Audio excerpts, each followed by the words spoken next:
Sir,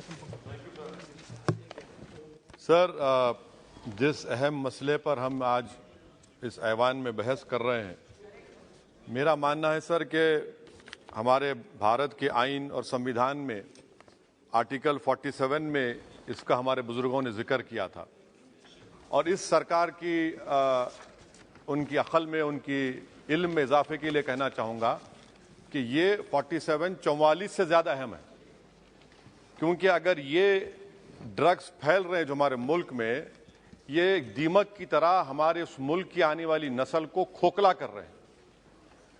अगर एक दहशतगर्द का हमला होता है तो लोग मरते हैं, मगर ये ऐसा हमला है कि नस्लें बर्बाद हो रही हैं।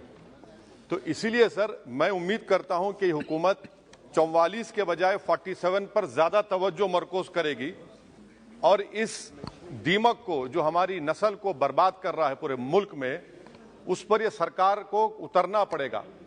और अगर सिर्फ ऐलानात और बातें होंगी तो कुछ नहीं होगा। सर, मैं आपको एक बात बताना जरूरी समझता हूं कि इतना बड़ा मसला है कि 2021 में 78,331 FIR रजिस्टर हुए सर ड्रग्स के ऊपर, और उसी साल 2021 में सर जो सीजर्स हुए NDPS एक्ट में 2021 में 12 लाख, और लीटर्स में देखेंगे तो 8,90,000 करीब ये सीजर्स हुए sir.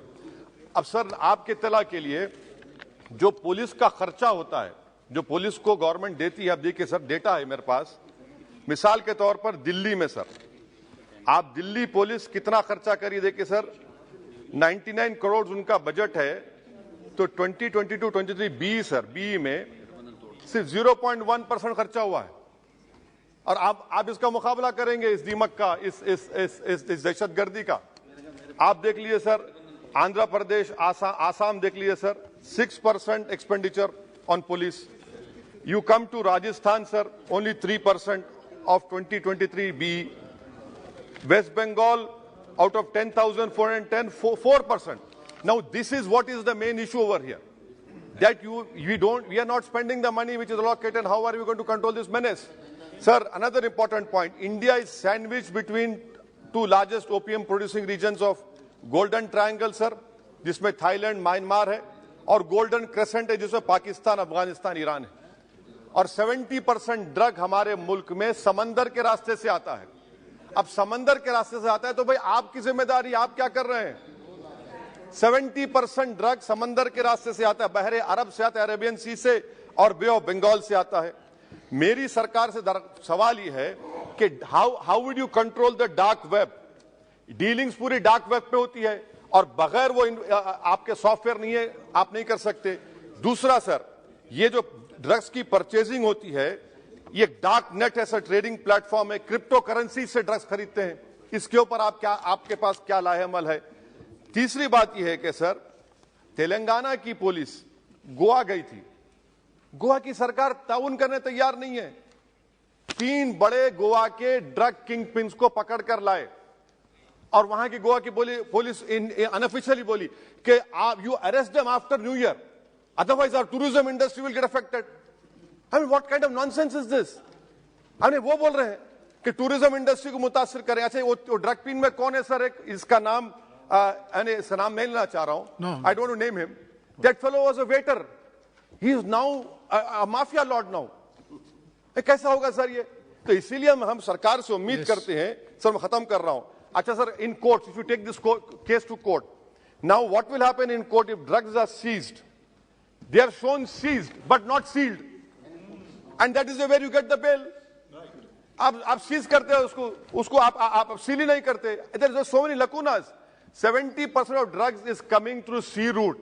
It is for this government to stand up and deliver on it. Forget about 44 and remember about 47. 47 is important because Article 47, because destroying the whole nation. And lastly, sir, one simple experiment can be done. On 31st December, on all important cities of our country, Delhi, Mumbai, Hyderabad, Bengaluru, Chennai, you tell them that we will check everyone before going into that party, rave parties. There are children, 14, 15-year-old children from richest families in Hyderabad who are involved in this. So that is why, sir, I hope that the government will take action. And lastly, sir, this is a threat to India because major drugs are coming from Afghanistan and Iran. And people sitting in Afghanistan हमारे से ज्यादा मोहब्बत नहीं करते, नफरत करते. तो आप उसके लिए क्या करने वाले हैं? अफगानिस्तान से जो ड्रग्स आ रहे हैं सर, पाकिस्तान से जो आ रहे हैं, क्या कर रहे हैं? सब बोल रहे ड्रोन से आ रहा है, ड्रोन से आ रहा है. भाई आप क्या कर रहे हैं? सबको मालूम आपको क्या करना है. What else say? We have seen so much. That is not the question. How would you put an end to it? Yes. What action are you going to take? And I hope that the country will rise up. We have to work together to stop this menace. Otherwise, हमारी नस्लें बर्बाद हो जाएंगी. Thank you. शुक्रिया sir. Thank you very much.